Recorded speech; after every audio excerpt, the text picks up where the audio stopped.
안녕하십니까. 한눈에 알아보는 우리나무라고 하는 나무도감 책을 집필한 박승철입니다. 오늘은 이 분꽃나무 앞에 월계라고 들어간 월계 분꽃나무에 대해서 살펴보도록 하겠습니다. 이 월계 분꽃나무는 다른 분꽃나무 종류들이 대개 열매가 까맣게 있거나 아니면 빨갛게 있게 되는데 반해서 이 월계 분꽃나무만은 열매가 청색, 그러니까 블루색이죠. 블루색 청색으로 있게 되는데 그 색깔이 아주 특이하고 아주 신기할 정도로 아름다운 색깔을 띠고 있습니다. 마치 보석처럼 아름다운 그런 열매를 맺는 나무가 바로 이 월계 분꽃나무입니다. 그래서 오늘 이 월계 분꽃나무가 어떤 나무인지에 대해서 공부해 보도록 하겠습니다. 이 월계 분꽃나무, 이 월계 분꽃나무는 전에 꽃가게에서 이 나무를 팔 때 도끼와 가와스미라는 이름으로 이 나무를 팔았습니다. 그래서 예전에는 이 나무를 도끼와 가와스미라고 불렀으며 많은 사람들이 아직도 이 나무를 도끼와 가와스미로 알고 있는 사람들이 많이 있습니다. 그렇지만 요즘 와서 최근에 와서 우리 국가표준식물 목록에서 이 나무를 월계 분꽃나무라는 이름으로 통일해서 불러주게 됐습니다. 그래서 지금부터는 앞으로는 이 나무를 월계 분꽃나무라고 불러주는 것이 맞습니다. 그리고 이 꽃이 피는 모습을 보면은 월계 분꽃나무는 겨울에 핍니다. 보통 2월달에 꽃이 피는데 꽃이 없는 추운 계절에 이 꽃이 피는 것을 보면 정말 예쁘죠. 그리고 이 도끼와 가와스미라는 이름 때문에 이 나무를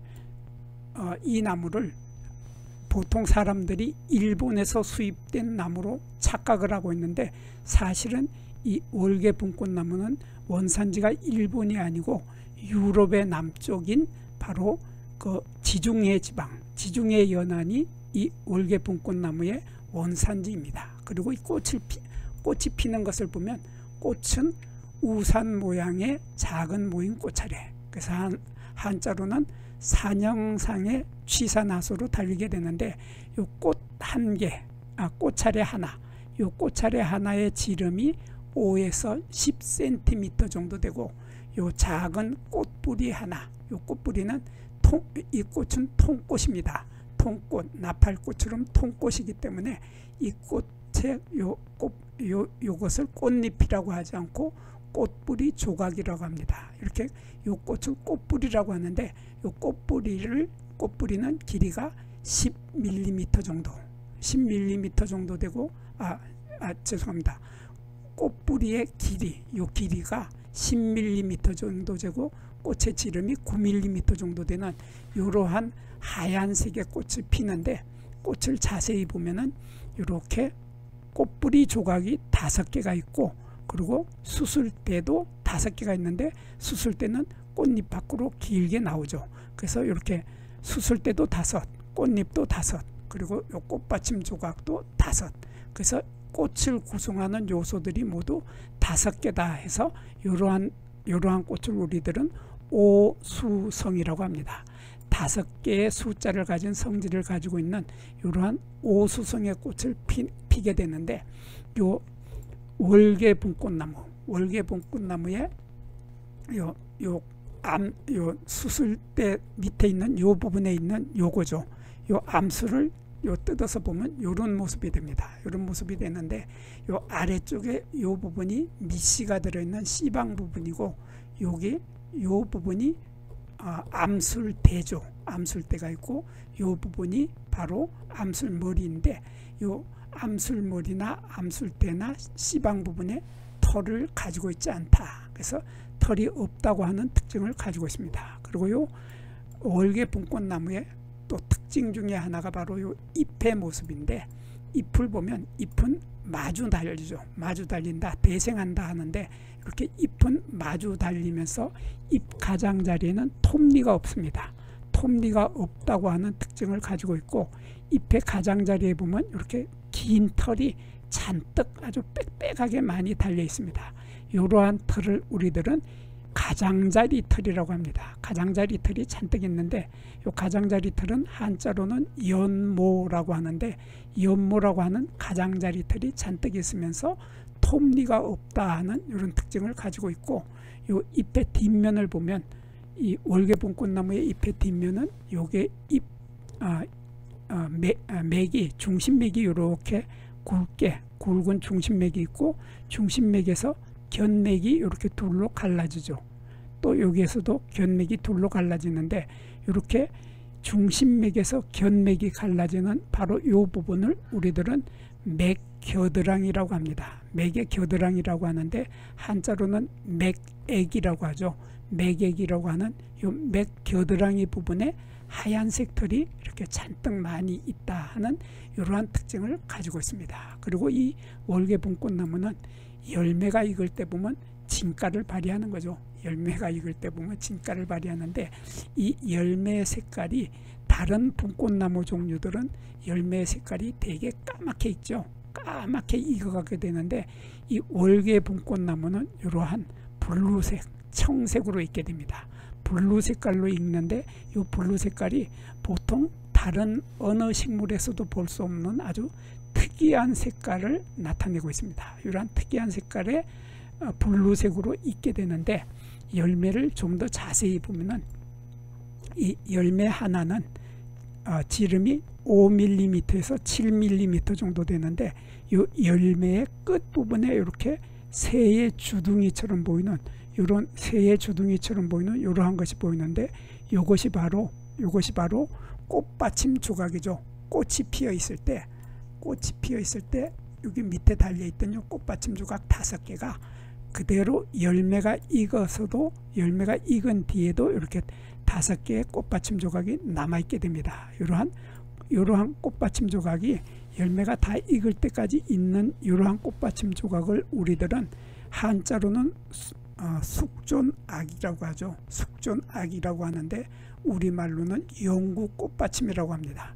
이러한 영구꽃받침이 남아있는 이러한 열매를 맺는 것이 월계분꽃나무인데, 이 열매는 굳은씨 열매, 핵과입니다. 핵과 이렇게 굳은씨 열매인데, 이 굳은씨 열매의 대표적인 것이 복숭아죠. 복숭아가 굳은씨 열매인데, 굳은씨 열매의 요 월계분꽃나무도 복숭아의 열매와 같은 구조를 가지고 있다, 그런 뜻입니다. 그래서 우리가 복숭아를 사서 깨물어 먹게 되면은 딱 깨무는 순간에 이 열매의 얇은 껍질이 터지죠. 얇은 껍질이 터지면서 그 속에 액즙이 많이 있는 열매살이 나오고, 그 열매살 속에는 복숭아의 씨앗처럼 크고 단단한 씨앗이 하나가 들어있게 되는데, 크고 단단한 딱딱한 씨앗이 들어있다 해서 이러한 열매를 굳은씨 열매라고 합니다. 이러한 구조의 열매를 하고 있는 것이 바로 월계분꽃나무의 열매 모습입니다. 그리고 요 익어가는 색깔, 청색의 색깔은 어떤 식물에서도 볼 수 없는 정말 예쁘고 특이한 열매를 우리들은 볼 수 있게 되는 거죠. 그리고 이 꽃은 우산 모양의 작은 모인 꽃차리다. 아까 처음에 이렇게 설명을 드렸는데, 여기 보면은 가지가 있죠. 가지가 쭉 올라와서 이게 가지의 끝부분, 여기에서 꽃대가 쭉 올라옵니다. 꽃대가 쭉 올라오고, 꽃대가 올라오는 이 부분에서 꽃자루들이 사방으로, 팔방으로 쫙 펼쳐지죠. 마치 우산살이 펼쳐지는 것처럼 펼쳐진다 해서 이렇게 우산살이 펼쳐지는 모양으로 해서 우산 모양이다, 한자로는 산형상이다 하는 겁니다. 그래서 여기 산형상으로 펼쳐진 다음에 여기 올라가서 다시 여기에서는 작은 꽃자루가 3갈래로 갈라지죠. 하나 둘 셋, 셋으로 갈라지고, 또 올라가서 여기서 또 하나 둘 셋, 또 셋으로 갈라지는, 그래가지고 끝에 가서는 전체가 위쪽이 평평해지는 이러한 꽃차리를 우리들은 이렇게 3갈래로 갈라지고 3갈래로 갈라지는 것을 우리는 취사나소라고 하고, 우리말로는 작은 모임 꽃차리라고 합니다. 이러한 우산 모양을 한 취사나서 작은 모양 꽃차례에 꽃이 엄청 많은 꽃이 달린다 하는 특징을 가지고 있고, 이 월계분꽃나무는 키가 3m에서 4m 정도 자라게 되는 늘 푸른 상록수입니다. 상록수이면서 떨기나무인데, 어린 가지를 보면 아주 재밌죠. 어린 가지의 가지의 색깔이 빨간색이 아주 매력이 넘칩니다. 이런 빨간색의 매력이 넘치는 이러한 가지에 길다란 흰색털이 많이 달려있는 이러한 형태의 가지를 가지고 있는 그러한 나무가 바로 월계분꽃나무였습니다. 여기에서 잠깐 구독과 좋아요를 누르는 시간을 갖도록 하겠습니다. 여기 나무도감 공부는 박승철이 사진을 찍고 박승철이 글을 쓴 한눈에 알아보는 우리 나무라고 하는 나무도감 책을 펼쳐서 공부를 하였습니다. 공부를 하고 난 후에 만나게 되는 나무는 바로 내 친한 친구를 만나는 것처럼 반갑고 호기심 넘치고 흥미진진한 기쁨을 가슴 가득 안겨주게 될 것입니다. 오늘의 공부는 여기서 마치도록 하겠습니다. 감사합니다.